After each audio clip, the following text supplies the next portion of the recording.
Hello, everyone! In the previous 2 episodes, we covered 2 methods of crocheting in the round using a foundation chain. In this episode, I'll show you a way to crochet in the round without needing a foundation chain at all. First, we need a circular object, for example, a key ring or a hair tie. This method simply means crocheting directly onto a circular object.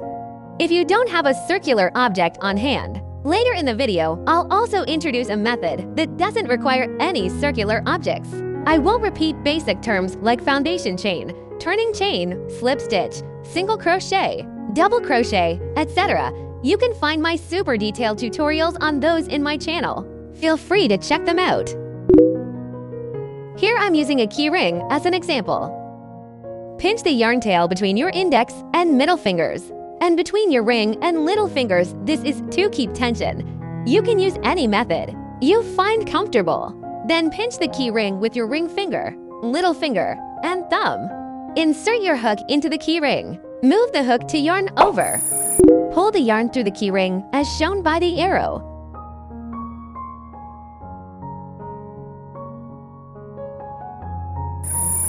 Yarn over again as shown.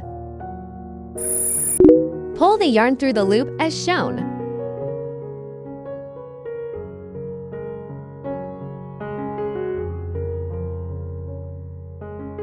This is a knot that secures the yarn tail to the key ring. It does not count as a stitch. Bring the yarn tails together with the key ring and pinch them again with your left hand.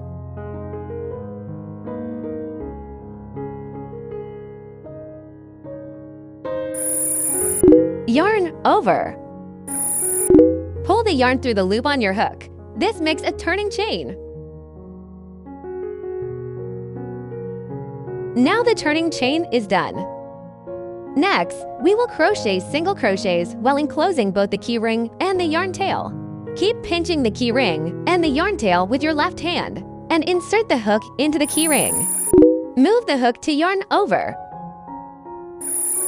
Pull the yarn through the key ring. Note, the loop you pull up should be leveled with the loop already on your hook. Yarn over again. Pull the yarn through both loops. Pull the yarn tail slightly. 1 single crochet is complete. Repeat the same steps to keep crocheting single crochets.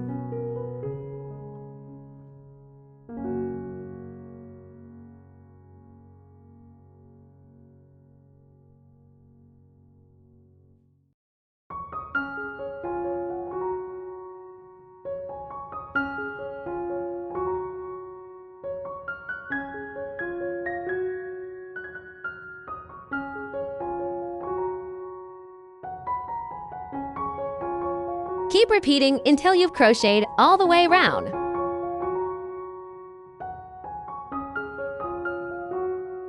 After completing the round, join with a slip stitch to the first stitch. Round 1 is finished. From round 2 onward, you just crochet normally into the top 2 loops of each stitch. This method is often used to crochet wreaths or other ring-shaped items. You can make wreaths of different sizes by using rings with different diameters. I have a detailed tutorial for this wreath on my channel. It's very simple, so feel free to try it out. What if we don't have a circular object at hand? We can join the ends of a foundation chain to form a circle and use that as our ring. This also works for making a wreath, but it has a small drawback. Because there's nothing inside the ring to support it, the crocheted piece will be softer and less firm. Let me show you exactly how to do it. I'll demonstrate using a ring made from a chain of 6. First, chain 6.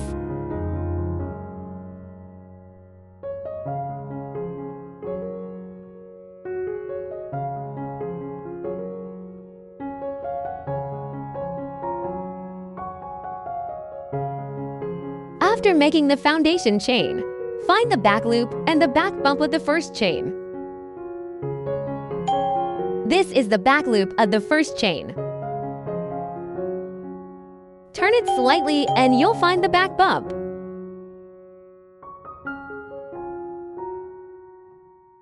This is where we'll insert our hook.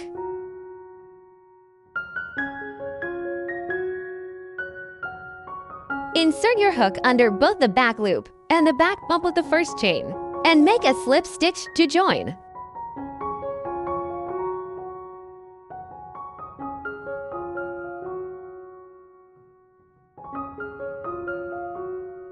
Now we have made our own rings to crochet onto. Then, depending on which stitches you want to use, crochet the required number of turning chains. Here I'll crochet double crochets, so I need to chain 3 as a turning chain. For a double crochet, first yarn over. Insert the hook into the center of the ring, enclosing the ring as you crochet the double crochet.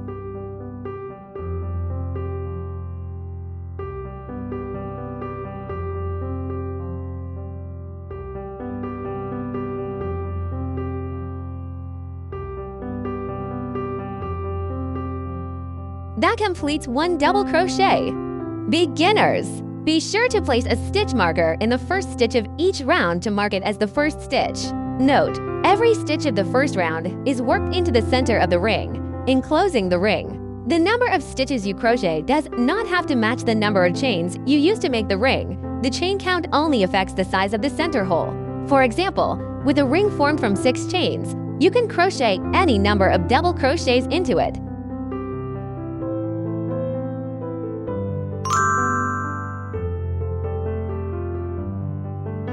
After finishing the round, join with a slip stitch to the first stitch. Because we used a stitch marker earlier, it's very easy to find where the first stitch is. I highly recommend using stitch markers. This completes round 1. From round 2 onwards, you crochet normally into the top 2 loops of each stitch. This small less than greater than whole ring is often used for crocheting flower calyxes, where you can insert a stem, or for the white part of a doll eye, where the small hole can later hold a safety eye. Feel free to get creative based on your needs. That's all for this episode. If this tutorial helped you, please don't forget to like, comment, and subscribe. These mean a lot to me. Thank you for watching, and I'll see you in the next video.